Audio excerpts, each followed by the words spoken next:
오늘의 주요 뉴스입니다. 공천 헌금 의혹, 강선우 의원이 피의자 신분으로 경찰에 출석했습니다. 출석 때 기자들에게 한 말입니다. 무슨 의미일까요? 이재명 대통령 2년 전 이 아찔한 가덕도 피습 사건이 국가 1호 테러로 지정됐습니다. 무슨 의미인지 짚어보겠습니다. 오늘은 24절기 중 마지막 절기, 매우 춥다는 대한입니다. 이름만큼 매우 추웠습니다. 거리로 나가봅니다.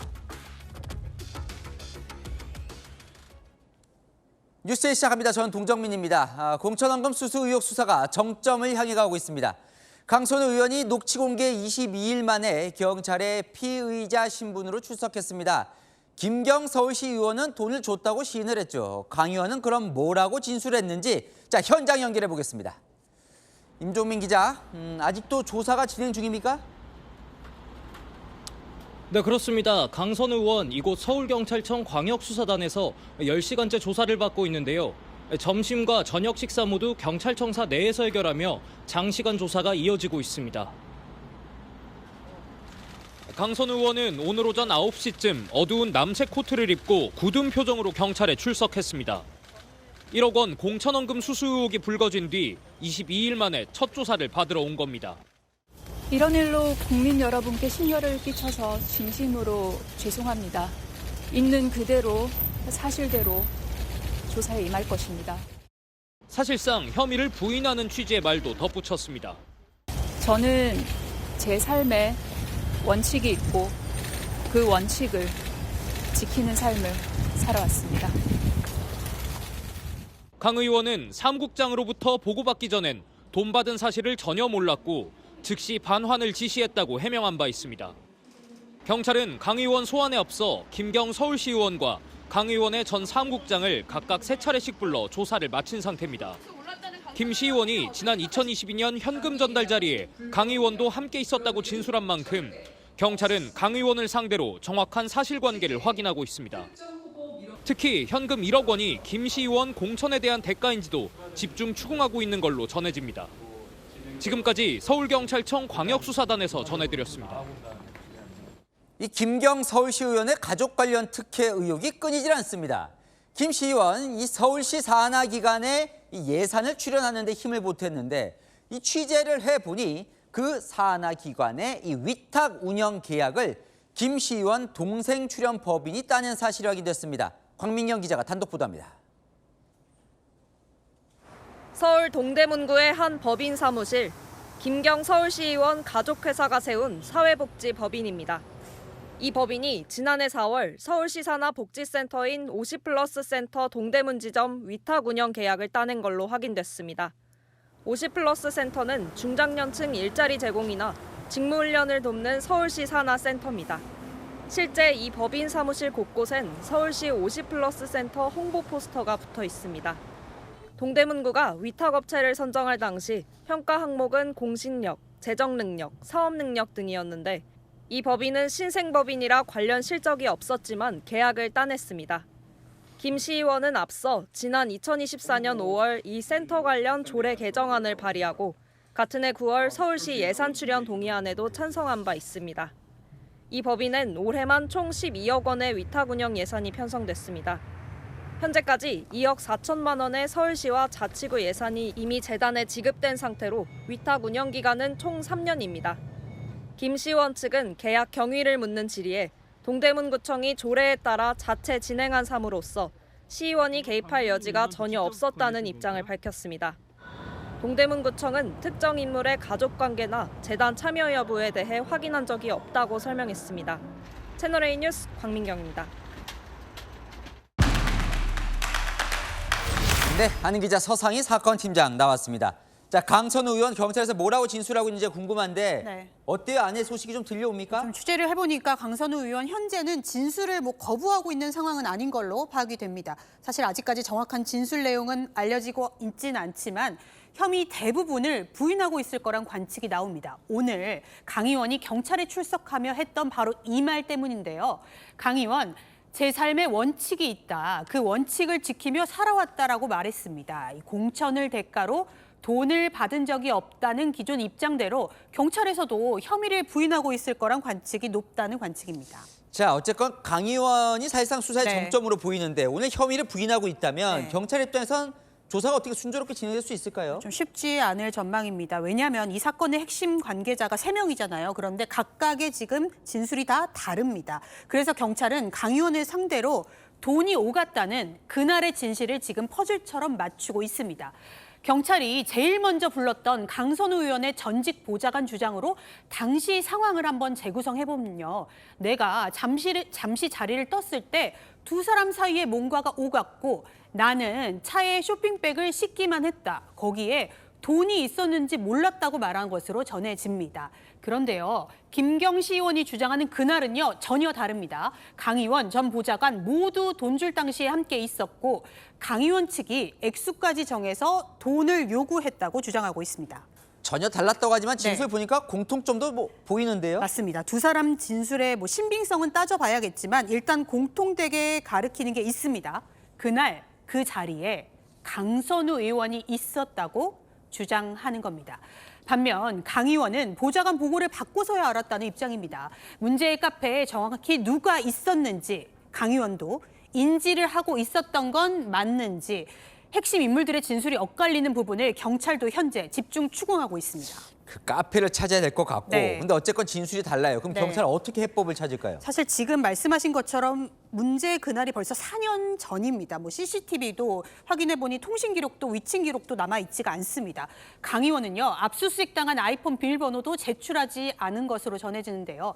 결국 세 사람 말에 의존할 수밖에 없다 보니 경찰이 3자 대질 조사 카드를 재차 꺼낼 가능성이 열려 있습니다. 근데 앞서 김경시 의원 보니까 네. 당사자가 거부를 하면 뭐 방법이 없다면서요? 맞습니다. 거부를 하면 강제를 할 수는 없지만 강선우 의원과 김경시 의원 혹은 강 의원과 전 보좌관 이런 조합으로의 대질 조사는 아직 경찰이 시도한 적 없기 때문에 가능성 열려 있습니다. 다만 대질 조사는 확인해보니 오늘 당장 이루어지지는 않을 걸로 보입니다. 강 의원 소환 첫날인 만큼 경찰도 물어볼 게 많아서요. 최대한 강선우 의원 조사에 집중하고 필요하다면 추가 소환을 할 것으로 보입니다. 그러니까 결국 세 사람 말이 다 다르다면 네. 그중 누구 말이 더 진실인가를 경찰이 가려내야 하는 거예요. 맞습니다.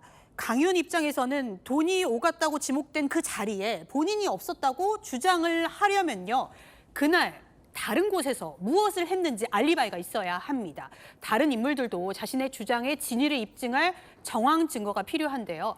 경찰에선 그래서 거짓말 탐지기 이야기까지 나오고 있는데 이 역시 당사자 동의가 필요한 상황입니다. 마지막으로 네. 이 경찰이 구속영장 강 의원을 대상으로 신청할 가능성도 있습니까? 일단 혐의만 놓고 보면 공천을 대가로 1억 원이 오간 혐의라서 사실 중대한 범죄입니다. 경찰이 오늘 강 의원 조사를 마치는 대로 핵심 인물들에 대한 구속영장 등 신병 확보 방안을 검토할 걸로 보입니다. 잘 들었습니다. 서상희 사건 팀장이었습니다.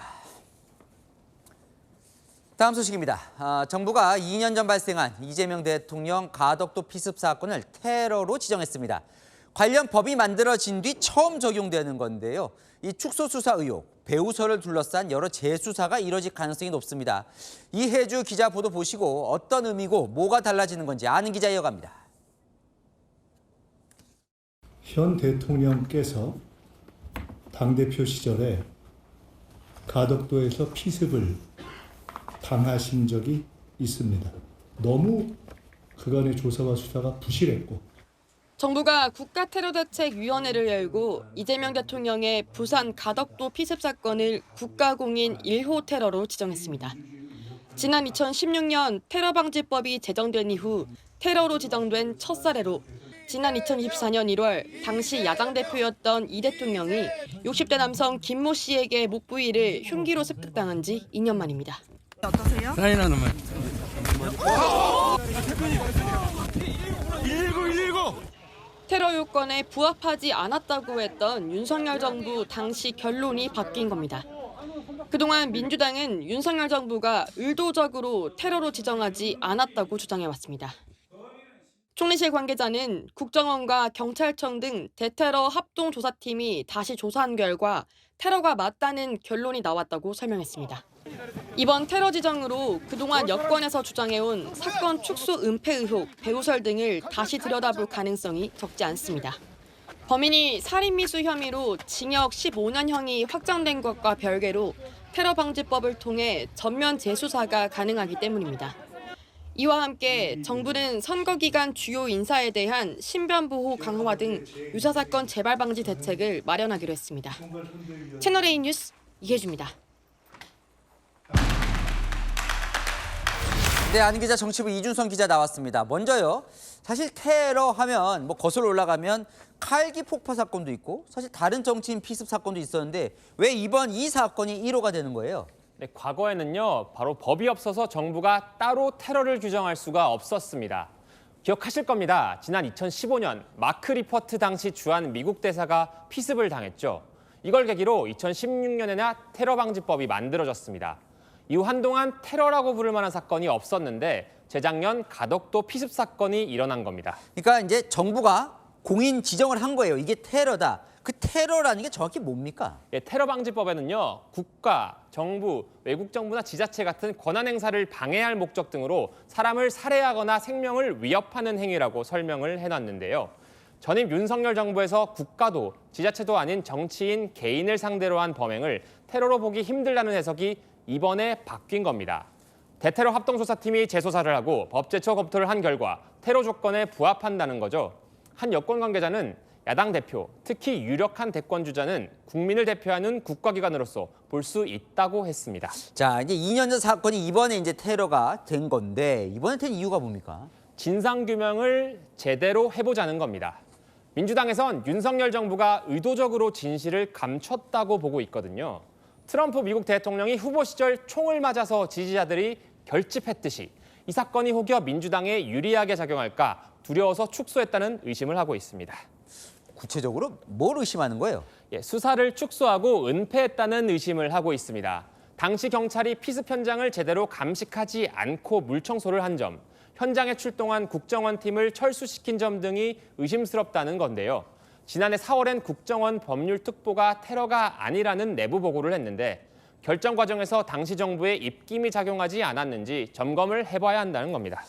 이 여권에서 배우설 이야기도 나오는 것 같던데 어쨌든 이 사건 수사는 끝난 거죠, 원래? 예, 당시 가해자였던 60대 남성 김모 씨, 지난해 대법원에서 살인미수 혐의로 징역 15년이 확정돼 복역 중입니다.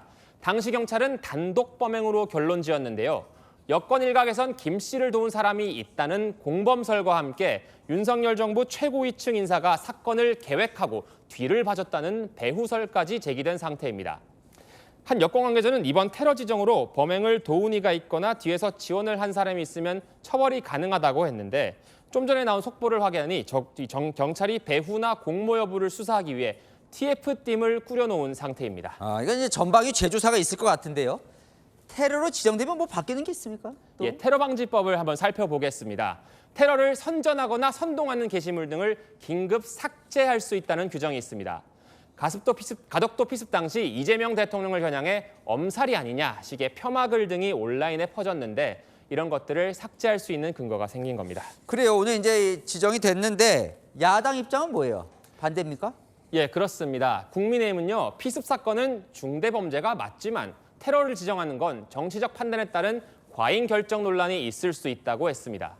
주진 의원, 셀프 테러 지정이라면서 진상규명에 국민 혈세만 낭비될 것이라고 비판했습니다. 잘 들었습니다. 한 기자, 이준성 기자였습니다. 네, 이해훈 기획예산처 장관 후보자의 인사청문회는 오늘도 불발됐습니다. 이재명 대통령은 어렵게 모셨다며 국민검증을 받아보겠다. 청문회 필요성을 강조했는데요. 자, 야당이 계속 거부할 경우 어떤 선택을 할지도 주목됩니다. 이상원 기자입니다. 이재명 대통령은 이해훈 기획예산처 장관 후보자의 인사청문회 개최가 필요하다고 강조했습니다. 어제 청와대에서 열린 민주당 지도부와의 만찬 자리에서 우리가 어렵게 모시고 왔는데 청문회까지는 필요하지 않겠느냐고 말한 것으로 전해집니다. 청문회 이후 국민의 판단을 보고 결정하겠다는 취지입니다. 여야는 오늘도 이 후보자 청문회 개최 여부를 두고 맞붙었습니다. 청문회를 통해 장관 후보자를 검증하고 국민이 판단할 수 있도록 오늘이라도 인사청문회를 다시 열어야 합니다. 야당이 추리고 추려엄선한 자료를 빠짐없이 제출하십시오. 그게 싫다면 1분이라도 빨리 사퇴하는 것이 낫습니다. 이 후보자도 청문회를 열어달라고 거듭 요청했습니다. 72비를 따질 수 있는 것은 국민들의 권리이기 때문에 저는 그 국민들이 권리를 행사하실 수 있도록 청문회가 열려서 소상히 소명 드릴 기회를 희망하고 있습니다. 이 후보자에 대한 인사청문 경과보고서 송부 시한은 내일입니다. 내일까지 청문 경과보고서가 채택되지 않으면 대통령은 10일 이내 재송부를 요청할 수 있습니다. 국민의힘은 이 후보자가 내일 아침까지 자료를 제출할 시 모레 청문회를 개최하겠다고 밝혔습니다. 채널A 뉴스 이상원입니다. 네, 쌍특검을 요구하며 엿새째 단식 중인 장동혁 국민의힘 대표의 농성장에 그동안 장 대표를 향해 쓴소리를 했던 보수 인사들의 발길이 이어지고 있습니다. 일단 장 대표를 중심으로 뭉치는 모양새입니다. 정성원 기자입니다. 단식 농성 엿새째인 장동혁 대표. 부축을 받으며 국회 밖으로 나왔습니다. 목숨 걸고 극단적인 방법까지 동원해서 하루하루 민주당에 답을 요구하고 있는데 민주당이 답을 하지 않으면 국민께는 그 자체가 자백이라고 생각합니다. 유승민 전 의원이 찾아와 장 대표의 손을 잡고 격려했습니다. 너무 상태가 안 좋으면 고개 부리지 말고 병원 가야 됩니다. 야당 대표가 할 수 있는 게 많지 않아요. 생각이 다르더라도 우리가 국민이 신뢰할 수 있는 그런 보수로 어떻게 거듭날 수 있는가 해결책을 찾아야 될 때라고 생각을 합니다. 오세훈 서울시장, 박형준 부산시장도 힘을 보태고 있습니다. 자기 희생을 보여주는 것에 대한 그 의미가 매우 크다. 당대표의 정의로운 투쟁이 국민들에게 점점 더 큰 호응을 얻고 있다고. 변화를 요구해온 당내 소장파, 초선 의원도 장 대표 중심의 통합에 힘을 실었습니다. 이준석 개혁신당 대표도 내일 귀국하자마자 장 대표를 찾겠다고 밝혔습니다. 국민의힘 의원 약 60명은 청와대 앞에서 규탄 대회를 열고 쌍특검법 수용을 촉구했습니다. 단식 투쟁 외면 말고 쌍특검을 수용하라! 수용하라! 수용하라! 수용하라! 민주당은 장 대표 단식 종료 때까지 국민의힘이 모든 상임위 일정을 중단한 데 대해 내부 문제로 할 일을 포기하고 있다고 비판했습니다. 채널A 뉴스 정성원입니다. 네, 김민석 국무총리에게 8월 당대표 선거 출마설에 대한 질문이 나왔습니다. 시원한 답은 하지 않았지만 당의 현재와 미래에 관심이 많다. 출마를 닫아두진 않았습니다. 정청래 대표의 당원 1인 1표제 추진과 맞물리면서 차기 당권 경쟁에 관심이 높아지고 있습니다. 보도에 신희철 기자입니다. 김민석 국무총리, 민주당 차기 대표직 도전서를 부인하지 않았습니다. 한 인터뷰에서 당의 현재와 미래에 대한 관심이 크다고 밝혔습니다. 민주당을 K민주주의 선도정당으로 만드는 게 로망이라는 포부도 밝혔습니다. 서울시장 출마설에 대해선 제 길이 아닌 것 같다고 선을 그었습니다. 지금은 이렇다 저렇다 얘기하는 게 큰 의미가 없다. 인사권자의 판단을 종합해 결정될 거라는 단서를 달았지만 당대표 출마 쪽에 힘을 실었다는 분석입니다. 비당권파가 당원 1인 1표제 추진을 정청래 민주당 대표의 당대표 연임용 셀프 개정이라고 비판하는 것도 견제에 들어갔다는 분석입니다. 하지만 양측 모두 조기 과열된 부담을 느끼는 분위기입니다. 어제 대통령과 당 지도부가 청와대 만찬 때 나눈 대화를 공개한 것도 여권 분열에 대한 우려 때문이라는 해석입니다. 지도부 관계자는 당권 경쟁 서막은 올랐지만 선을 넘진 않을 것이라고 말했습니다. 채널A 뉴스 신희철입니다. 트럼프 대통령이 전 세계에 살벌한 초청장을 보내고 있습니다. 이 전 세계 분쟁을 조정하는 이 평화위원회라는 것을 만들겠다며 거기 참여하라는 초청장을 전 세계 60개국에 보냈습니다. 자, 이게요, 본인이 의장을 맡게 되는데 논란이 연속입니다. 자, 그동안 세계 분쟁을 중재해온 유엔은 대상에서 뺐습니다. 그동안 유엔에 적대적이었죠. 그리곤 유럽 동맹국들이 그토록 싫어하는 푸틴 러시아 대통령에게 초청장을 보냈습니다. 이 전작 전통 동맹국인 마크롱 프랑스 대통령이 참여 안 한다고 하자 와인과 샴페인에 관세 200%를 부과하겠다고 엄포를 놨습니다. 이 살벌한 초청장이 우리나라에도 왔습니다. 이게 더 살벌한 게 일부 국가엔 상임 이사국 지위를 주겠다면서 우리 돈으로 10억 달러, 우리 돈으로 1조 5천억 원에 달하는 돈을 요구하고 나섰습니다. 이 평화위원회의 1차 목표는 우리와는 그리 밀접하지 않은 가자지구 전쟁 종식인데 우리는 어떻게 해야 할까요? 고민에 빠졌습니다. 김정근 기자입니다. 당신과 함께 일하길 바란다는 문구와 함께 트럼프 미 대통령의 서명이 그려져 있습니다. 가자지구 전쟁 종식을 목표로 트럼프 대통령이 구상 중인 평화위원회 초청장입니다. 프랑스와 독일 등 서방 세력뿐 아니라 중국, 러시아, 벨라루스 등 약 60개국의 초청장이 발송된 걸로 전해집니다. 초대장을 받은 우리 정부는 참여를 검토 중입니다. 정부 관계자는 시간을 갖고 검토하겠다며 어떤 국가들이 참여할지 종합적으로 봐야 한다고 했습니다. AP통신에 따르면 친트럼프 성향의 헝가리와 아르헨티나, 베트남 등이 초청을 수락한 가운데 불참 의사를 내놓은 프랑스엔 보복 카드를 꺼내 들었습니다.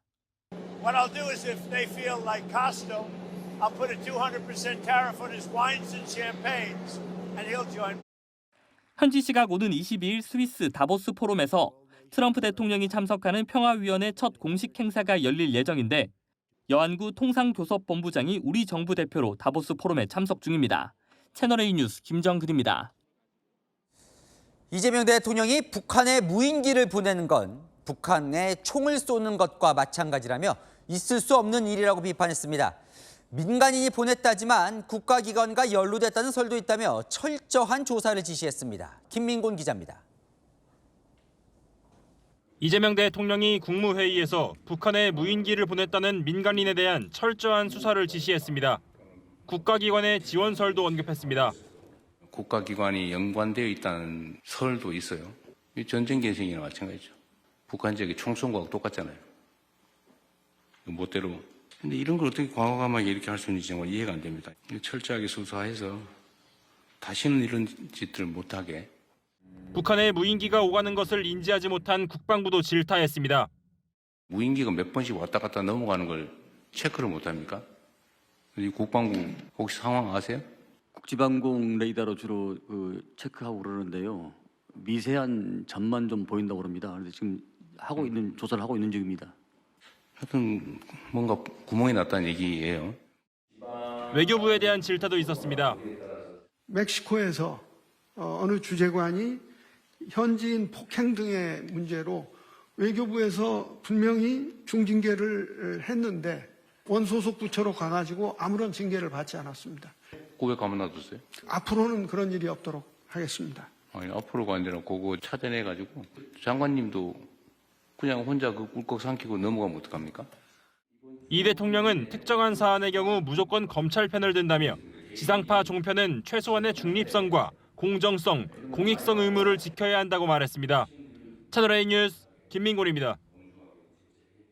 네, 갑자기 몰아닥친 한파 소식으로 이어갑니다. 절기상 가장 춥다는 대한, 이름에 걸맞게 강력한 북극 한파가 한반도를 덮쳤습니다.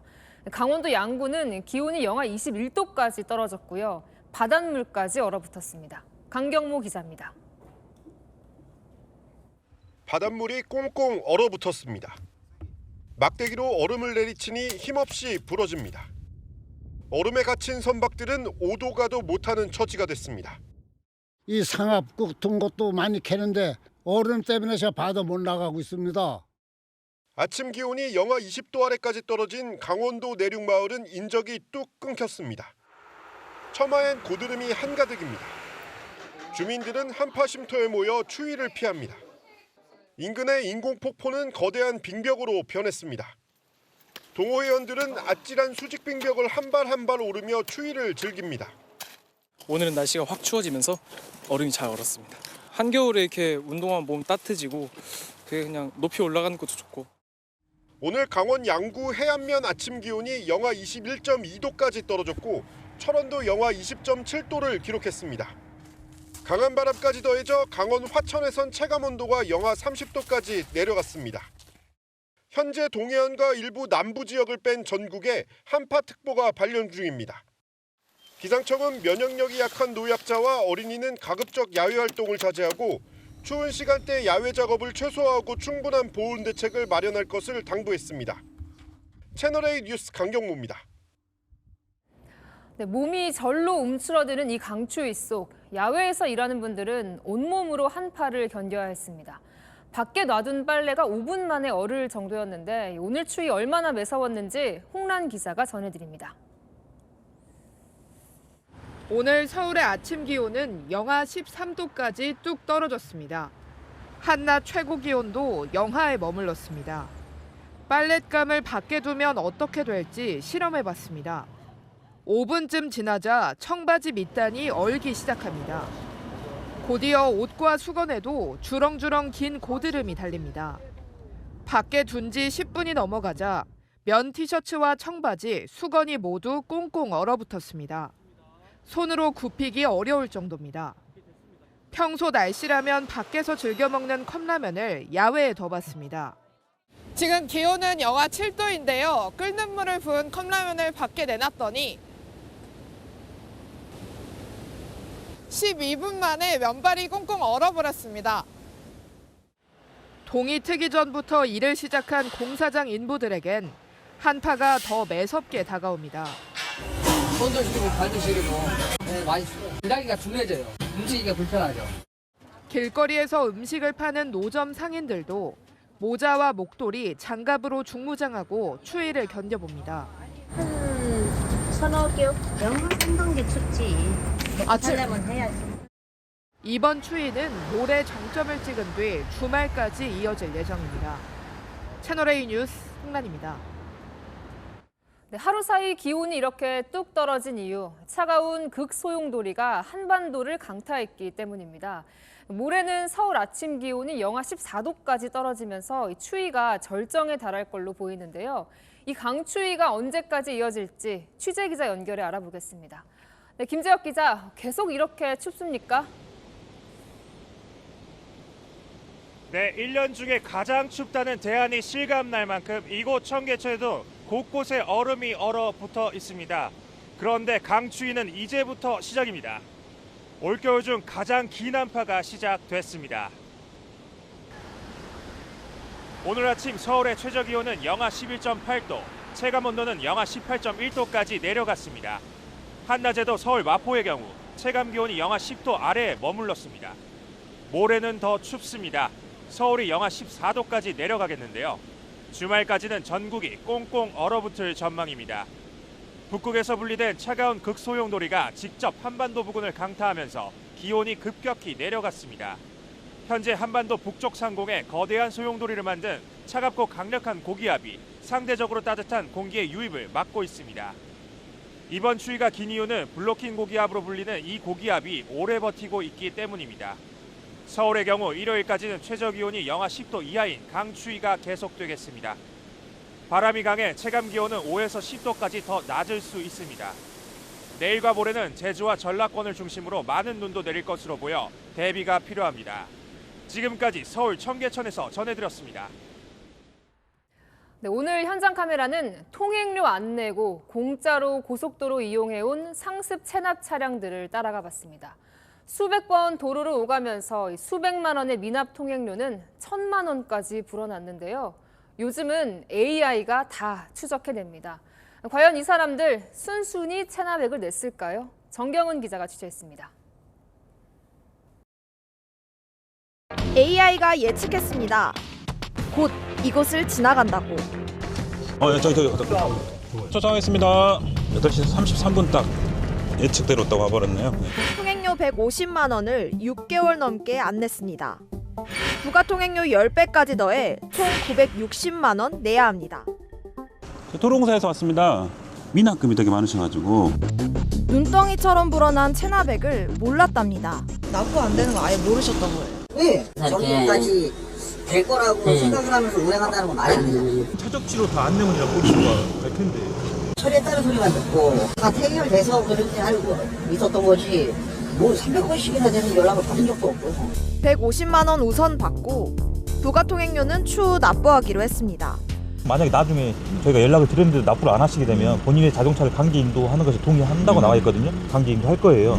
이렇게 순조롭게 돈 받으면 그나마 다행입니다. 이곳은 1,200만 원을 놓고 대치 중입니다. 금액이 380건에 총 1,200만 원이십니다. 1,200만 원? 오늘 지금 혹시 납부를 하지 않으시면 저희가 이제 강제 인도를 하려고. 오늘 지금 돈이 없죠. 1,000만 원 돈이 어디 있대요? 미납통행료는 120만 원이었습니다. 4년 가까이 이 돈을 안 내니 부가통행료만 1,000만 원이 붙은 겁니다. 상황이 격해집니다. 그러니까 내가 그냥 며칠 뒤에 내려가니까 그럼 같이라고요. 선생님 그렇게 지금 저희가 믿을 수가 없죠. 손대시면은 나 이거 경찰서에 신고할 거예요. 네, 신고하셔도 됩니다. 지금 납부지나 이런 부분 있으시면 괜찮으신데 안 그러시잖아요. 납부고지 있는지 없는지 어떻게 하셔요? 저에 대해서. 대차하고 갚지 말라니까 그냥 가시라고요. 제가 경찰 시킨다고 해요. 잘 놔두고 깨ብል 좀 말라니까. 선생님. 이게 22년도부터 지금 압류. 돈 나온 날이 있는데 지금 어떻게 돈을 내냐고요. 그럼 지난달 돈 나온 날에 내셨습니까? 지난달에 돈이 안 나왔어요. 근데 선생님 부가통행료는 다들 내시잖아요.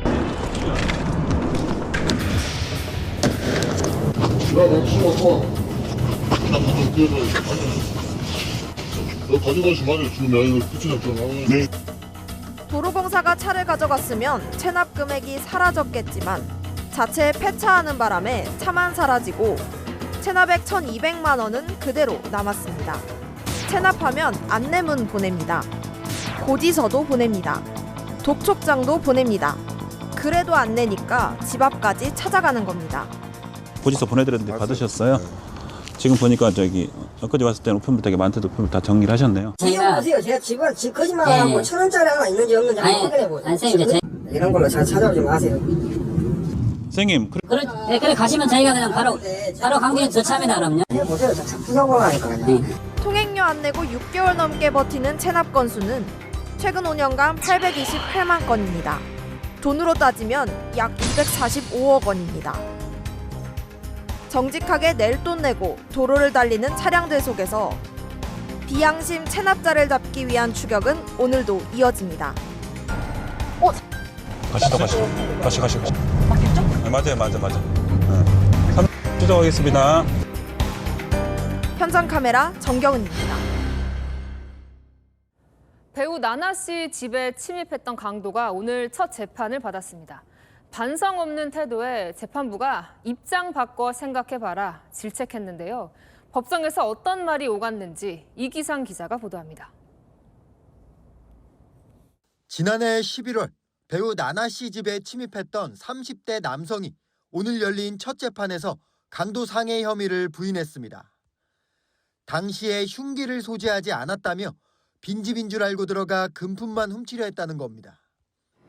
안으로 들어갔다가 나나 모친을 마주쳤는데 소리를 지르기에 어깨 부분을 팔로 감싸 붙잡았을 뿐 목을 조르지는 않았다고 주장하기도 했습니다.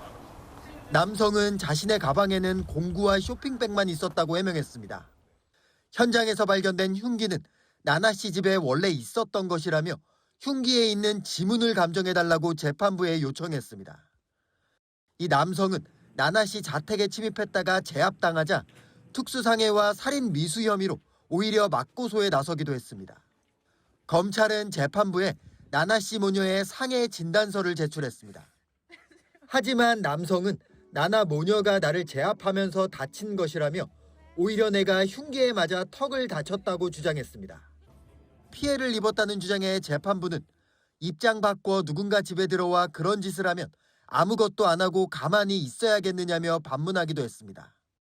경찰은 나나의 정당 방위를 인정하고 남성의 맞고소권은 불송치 결정했습니다. 채널A 뉴스 이기상입니다.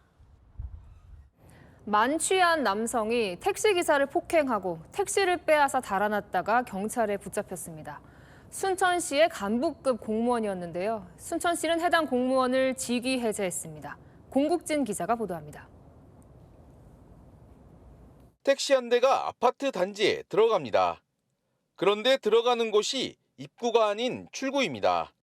택시가 차단봉을 그대로 밀고 들어가자 차단봉이 힘없이 휘어집니다. 잠시 후 형사들이 탄 기동 차량이 아파트에 들어옵니다. 이 택시 50대 승객이 탈취해 몰고 온 거였습니다. 택시를 타고 가던 남성은 이곳에서 택시기사를 폭행한 뒤 차량을 빼앗아 달아났습니다. 승객은 4km 넘게 택시를 몰다 아파트에 들어와 차를 세웠습니다. 경찰은 운전석에 자고 있던 승객을 현장에서 체포했습니다. 알고 보니 이 승객, 순천시 소속 과장급 간부 공무원이었습니다. 당시 면허 취소 수준의 만취 상태였습니다. 술자리를 마치고 귀가길에 택시를 탔다 범행을 한 것으로 파악됐습니다. 촬영에서 차를 뺏어갔잖아요. 이유 없이로 좀 판단이 돼. 술 취해가지고 차 탄 것도 기억 못하고 아무것도 기억 못나니까. 경찰은 이 공무원에 대해 강도 등 혐의로 구속영장 신청을 검토 중입니다. 순천시는 해당 공무원을 직위해제했습니다. 채널A 뉴스 공부진입니다. 네, 지난주 서대문역 인근에서 시내버스가 인도로 돌진한 사고 13명의 부상자를 냈었죠. 당시 버스기사는 브레이크가 말을 듣지 않았다고 주장했는데 당시 상황이 생생하게 담긴 블랙박스 영상이 공개됐습니다. 버스기사의 말이 사실이었을까요? 최다희 기자가 보도합니다.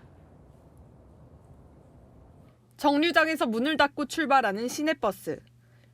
기사가 당황한 듯 페달이 있는 운전석 아래쪽을 연신 쳐다봅니다.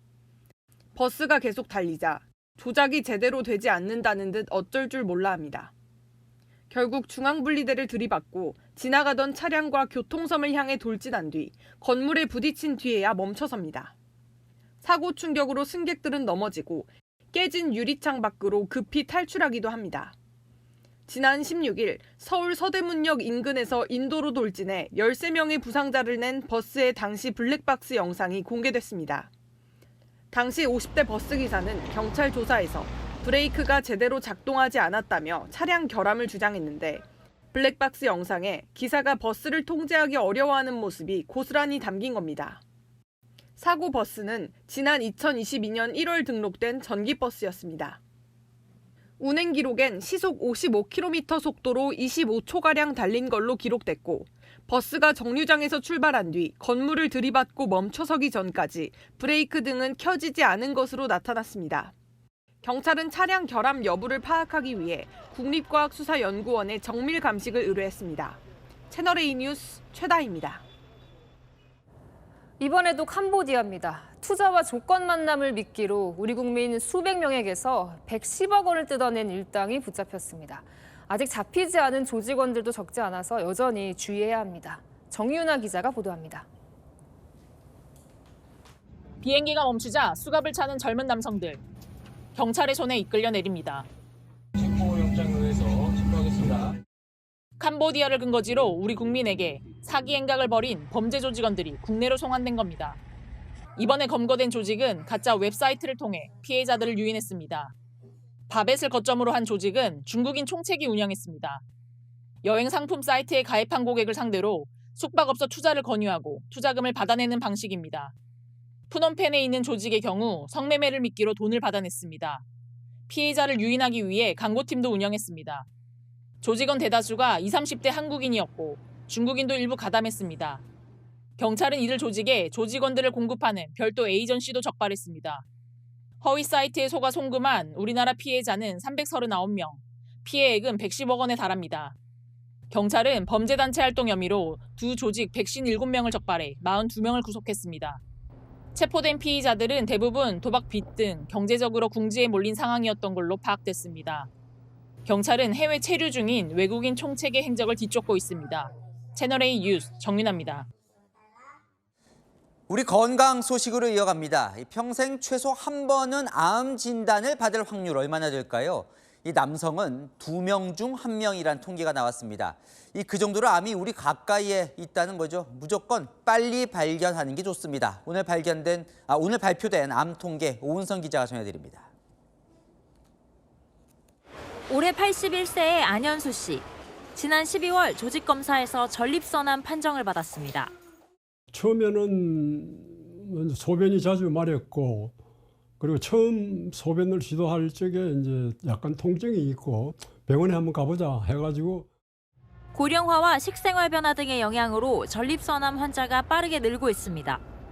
통계 공표 이후 처음으로 전립선암이 폐암을 제치고 남성에게 가장 많이 발생한 암 1위로 올라섰습니다. 국가암 등록 통계에 따르면 우리나라 남성의 평생 암 발생 확률은 44.6% 수준입니다. 공통으로 생기는 암에서 남자에서 발생하는 비율이 높기 때문에 상대적으로 남성에서 더 빈도가 높은 것으로 보입니다. 여성의 평생 암 발생 확률은 38.2%로 가장 많이 발생한 암은 유방암으로 조사됐습니다. 지난해 신규 암 환자 가운데 65세 이상 고령층은 전체의 절반을 넘어섰습니다. 다만 치료 성과는 꾸준히 개선되고 있습니다. 최근 5년간 암 환자의 5년 생존율은 73.7%로 20여 년 전보다 크게 높아졌습니다. 특히 조기에 발견하면 생존율은 90%를 웃돌지만 전이후 진단되면 30%에도 미치지 못합니다. 전문가들은 괜찮겠지라는 안일함이 치료 시기를 놓친다고 정기검진이 중요하다고 강조합니다. 채널A 뉴스 오은선입니다. 이 중국산의 금지 성분을 써서 회수 중인 애경 2080 치약. 이 중국 제조업체가 이미 조심해야 한다고 홈페이지에까지 언급도 해놨는데 채널의 취재 결과 애경 산업은 중국 현지 공장을 2차례 방문 점검하고도 이 소독제가 쓰인 걸 파악하지 못했다고 합니다. 김지윤 기자 단독 보도입니다. 식품의약품안전처는 금지 성분으로 문제가 된 애경 2080 치약의 중국 공장 실사에 나선 결과 치약 제조 장비 세척에 트리클로산을 사용한 걸 확인했습니다. 트리클로산은 쓰지 않도록 품질 협약을 맺었기 때문에 도미사와 애경 측에서는 사용하지 않을 것으로 생각하고 있었다고. 실제로 애경은 지난 2023년과 2024년 각 한 차례씩 중국 현지 공장을 방문해 점검하고도 트리클로산 사용 사실은 확인하지 못했습니다. 2022년 이미 중국 제조업체는 홈페이지에 문제가 된 트리클로산에 대해 언급한 적이 있습니다. 과도한 양은 갑상선 호르몬 수치를 낮출 수 있다. 하루 3번 넘게 사용하지 않는 게 매우 중요하다고 써놨습니다. 식약처가 국내 사용이 금지된 성분이 검출된 애경 2080 치약 6종을 검사해보니 전체의 87%에서 금지 성분이 나왔습니다. 식약처 관계자는 약사법상 애경 산업이 해외 제조원에 대한 관리 의무가 있다며 확인했어야 한다고 설명했습니다. 식약처는 또 애경 산업이 트리클로산 혼입 사실을 인지한 뒤 5일 이내에 회수 계획을 제출하지 않아 절차 준수도 위반했다고 보고 있습니다. 그 위반 사항 각각별로 저희가 수입 업무 정지를 고려하고 있고요. 벌칙 조항도 검토하고 수사 의뢰도 검토하고 있다는 말씀을 드렸고요. 애경 산업은 채널A에 현장 점검을 하지만 세척수 성분까지 확인하긴 어렵다고 설명했습니다. 채널A 뉴스 김지윤입니다. 의대 정원을 얼마나 늘릴 것인가 이재명 정부도 숫자 고민에 들어갔습니다. 의사가 부족하다고는 보는데 의사협회는 증원 자체에 반대하고 있는 상황. 모레 공개 토론회도 열릴 예정인데요. 합의가 쉽진 않아 보입니다. 김세인 기자입니다. 정부는 오늘 보건정책심의위원회를 열어 2037년 기준 최소 2,530명부터 최대 4,800명의 의사가 부족할 거라고 보고 논의를 이어가기로 했습니다. 내년부터 5년간 매년 최소 500명에서 960명까지 인원을 늘려야 부족한 수를 채울 수 있게 되는 겁니다. 이번 주에는 의사인력 규모에 대한 다양한 의견을 수렴하기 위해 공개 토론회를 개최할 예정입니다. 앞서 정부는 2027년 이후 증가하는 의대 정원을 모두 지역의사로 증원한다는 방침을 확정한 바 있습니다. 지역의사제는 졸업 후 특정 지역에서 10년간 의무 복무를 하는 제도입니다. 대한의사협회는 증원 자체를 반대한다는 입장을 유지하고 있습니다. 교육 현장의 혼란을 해결할 방법이 마땅치 않은 상황에서 숫자를 논하는 것은 의미가 없다는 겁니다. 모레 공개 토론회가 열리는 가운데 의대 정원을 둘러싼 2라운드가 시작됐다는 관측이 나옵니다. 채널A 뉴스 김세인입니다. 김정은 북한 국무위원장이 공장 시찰을 나간 그 자리에서 우리나라로 치면 장관급인 내각 부총리를 해임시켰습니다. 염소에게 소 달구지를 매는 꼴이라며 제발로 나갈 수 있을 때 나가라. 살벌하죠? 대체 뭘 잘못했을까요? 이현지 기자가 보도합니다. 김정은 동지께서는 현지에서 양승호 내각 부총리를 해임하셨습니다. 김정은 북한 국무위원장이 어제 한 기계공장 시찰 현장에서 기계공업 담당인 양승호 내각 부총리를 전격 해임했습니다. 김 위원장은 현장 연설 중 양 부총리를 향해 염소에게 소 달구지를 메어놓은 꼴이라며 제 발로 나갈 수 있을 때 나가라고 비난했습니다. 해임 사실을 뒷받침하듯 북한이 공개한 현장 사진에서 양 부총리의 모습은 보이지 않습니다. 북한 노동당 정치국 후보위원인 양 부총리는 우리나라로 치면 중소기업 벤처부 장관 서열과 비슷합니다. 2020년 임명됐는데 2021년 부총리 물갈이 때 유일하게 살아남아 현역 부총리 중 가장 오래 일했습니다.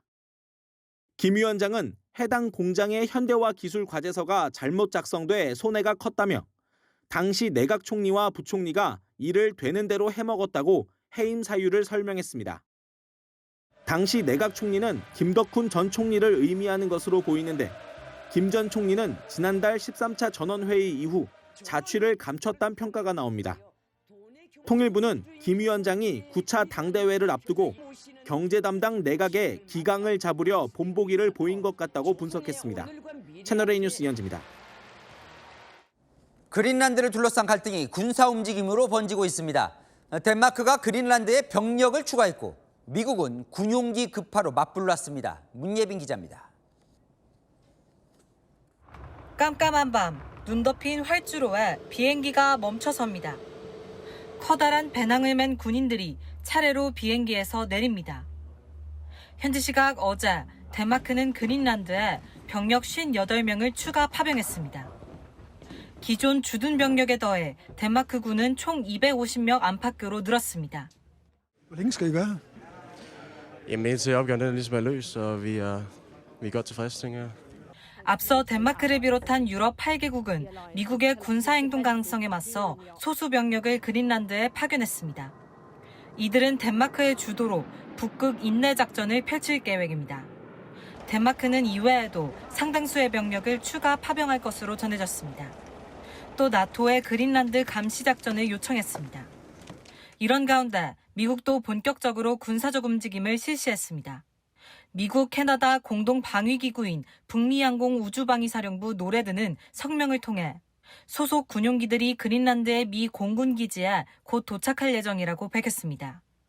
파병 계획 발표 직전 트럼프 대통령은 그린란드 확보를 위한 군사력 사용 여부에 노코멘트라고 답하며 여지를 남겼습니다. 유럽과 미국이 군사적 움직임을 보이면서 그린란드를 둘러싼 긴장은 한층 더 높아지고 있습니다. 채널A 뉴스 문예민입니다. 트럼프 대통령의 노벨 평화상에 대한 집착이 대단합니다. 이 그린란드 병합 시도가 유럽 평화를 깬다는 지적들이 많죠. 자, 그러자 트럼프 대통령 노벨 평화상을 주지 않아서 평화를 생각할 의무를 못 느낀다고 했습니다. 이렇게 유럽과 틈이 벌어지자 이 푸틴 러시아 대통령 미국의 그린란드 병합을 부추기는 듯한 발언을 했습니다. 워싱턴에서 정다은 특파원이 보도합니다. 도널드 트럼프 미국 대통령이 노벨 평화상 수상 불발과 그린란드 병합 명분을 연결지었다는 외신 보도가 나왔습니다. 트럼프 대통령이 지난 18일 노르웨이 총리에게 보낸 서한에서 8개 넘는 전쟁을 끝냈지만 노벨 평화상을 주지 않아 평화만을 생각할 의무를 못 느낀다며 그린란드에 대한 통제권을 꼭 갖겠다고 적었다는 겁니다. 트럼프는 이번 편지 내용에 대한 질문에 노벨상에 관심 없다고 선을 그으면서도 그린란드 확보 의지는 거듭 강조했습니다. Well, I don't think they're going to push back too much. Look, we have to have it. They have to have this done. They can't protect it. 러시아를 견제해온 서방국들의 갈등을 두고 러시아는 그린란드를 병합하면 트럼프는 역사에 길이 남게 될 것이라는 반응을 내놨습니다. 외신들은 나토 결속이 약해질수록 웃게 되는 건 러시아라고 지적했습니다. 트럼프 대통령은 6년 만에 다보스 세계 경제 포럼에 참석합니다. 유럽국 고위급들과의 만남에서 그린란드 관련 담판을 벌일지 주목됩니다. 워싱턴에서 채널A 뉴스 정다은입니다.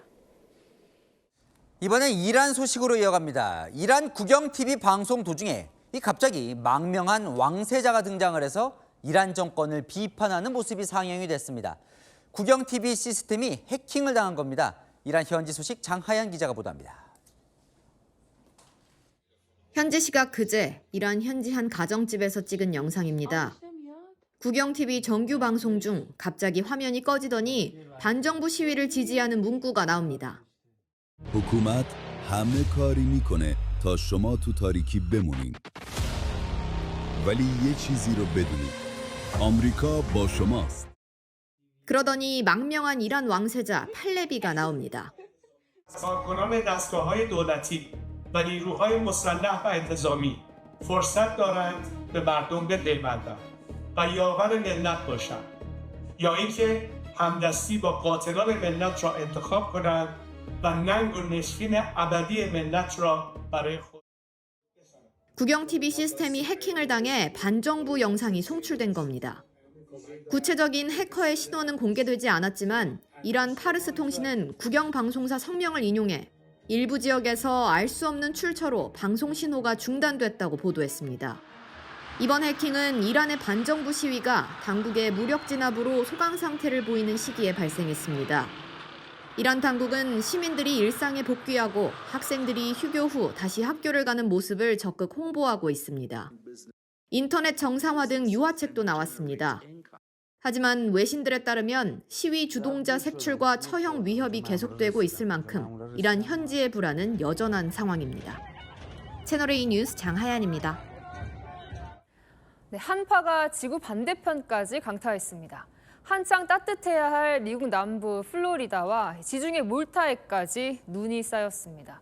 미국 미시건에선 폭설과 눈보라로 차량 100여 대가 연쇄 추돌했습니다. 박자은 기자입니다. 차량 수십 대가 흰 눈밭에 엉켜 있고 행렬의 끝은 보이지 않습니다. 도로 한가운데 고립된 운전자들은 차 안에서 구조대를 기다리고 일부는 직접 영상을 찍으며 구조대원을 자처합니다. There is one car right here. Oh my God. You guys all right? You okay? Oh, hold on. 1 second, I'm coming. Hey, help me out to get these people out, bro. 잠시 뒤 대형 트레일러가 구겨진 차체들을 일일이 들어 올립니다. 현지 시각 어제 미 북부 미시간주 꽁꽁 얼어붙은 5대호에 쌓인 눈이 폭풍우를 날려 근처 고속도로를 눈보라처럼 덮치면서 트럭 30여 대를 포함해 차량 100여 대가 연달아 부딪혔습니다. 눈보라로 인한 화이트아웃 현상이 사고를 유발한 것으로 조사됐습니다. 한파가 강타한 이 지역은 이번 주말 영하 20도 아래까지 내려갈 전망입니다. 태양의 주로 불리는 미 남부 플로리다주에도 폭설이 찾아왔습니다. 예년 같았으면 영상 15도 안팎을 유지했겠지만 서부 팬핸들 일부 지역은 2년 연속 눈이 덮였습니다. 북쪽의 차가운 공기가 한랭 전선을 따라 플로리다까지 내려간 겁니다. 바퀴 높이까지 눈이 쌓인 승용차들이 꼼짝달싹 못합니다. 주택가 골목에는 언 눈 덩어리들이 마치 강처럼 흐립니다. 치워도 얼음산이 줄지 않자 포크레인까지 투입됐습니다. 지중해의 작은 섬 몰타에 한방눈이 내린 듯합니다. 실제로는 우박이 폭풍처럼 쏟아진 현장입니다. 유럽을 덮친 거대한 폭풍이 지중해에도 진귀한 기상현상을 만들어냈습니다. 채널A 뉴스 박자은입니다. 대만 유사시 개입 발언으로 중국과 갈등을 빚어온 다카이치 일본 총리. 2월 조기 총선으로 승부수를 띄우면서 한술 더 떠 중국의 군사훈련과 히토류 수출 통제까지 날을 세웠습니다. 중국 관영 매체는 곧바로 추태 감축이라고 비판하고 나섰습니다. 도쿄에서 송찬욱 특파원입니다. 다카이치 사나의 일본 총리는 어제 중의원 해산 이유를 발표하며 중국을 거론했습니다. 国際情勢はさらに厳しさを増しています。中国軍が台湾周辺で軍事演習を行いました。 중국의 히토류 수출 통제 조치도 비판했습니다. 自国の主張に他国を屈服させようとする経済的威圧の動きも見られます。 경제단체를 만나서는 중국에 대한 의존도를 낮춰달라고 요청했습니다. 중국의 대만 유사시 개입 발언 철회 압박에도 오히려 강경태세를 보인 겁니다. 다음 달 8일 중의원 선거 승리를 위해 보수층 결집에 나선 걸로 해석됩니다. 요미우리 신문은 중국에 대응하기 위해 안정적인 정권 기반이 필수적이라는 인식을 드러낸 것이라고 전했습니다. 일본 총리관저에서도 선거에 이겨서 강한 정권이 이어지면 중국이 전략을 안 바꿀 수 없을 것이란 목소리가 나옵니다. 반면 중국 관영 매체 환구시보는 다카이치 총리를 향해 조기 선거는 추태 감추기이자 정치적 도박이라며 자신이 직면한 문제를 회피하려는 것이라고 지적했습니다. 다카이치 총리는 선거 승리로 재신임을 받은 뒤 3월에 미국을 찾아 미일 정상회담을 통한 중일 갈등 돌파구 마련에 나설 전망입니다. 도쿄에서 채널A 뉴스 송찬욱입니다. 대안이라는 절기대로 한파가 맹위를 떨치고 있습니다. 잠시 후 9시에는 한파특보가 내륙 곳곳으로 확대 강화됩니다. 내일 아침 추위 오늘보다 더 매섭습니다. 서울 영하 13도, 체감 영하 19도로 하루 만에 올겨울 최저기온 경신하고요. 인천은 체감 영하 20도입니다. 낮 기온은 오늘보다 2, 3도 더 낮아서요. 서울 영하 5도, 체감 영하 10도, 춘천도 체감 영하 9도입니다. 모레 아침에는 서울 체감 영하 20도로 한파의 최대 고비고요. 주말까지는 아침 기온이 영하 10도를 밑돌겠습니다.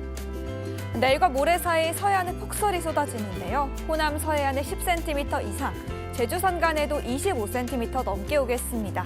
날씨였습니다. 뉴스에 마칩니다. 시청해주셔서 감사합니다.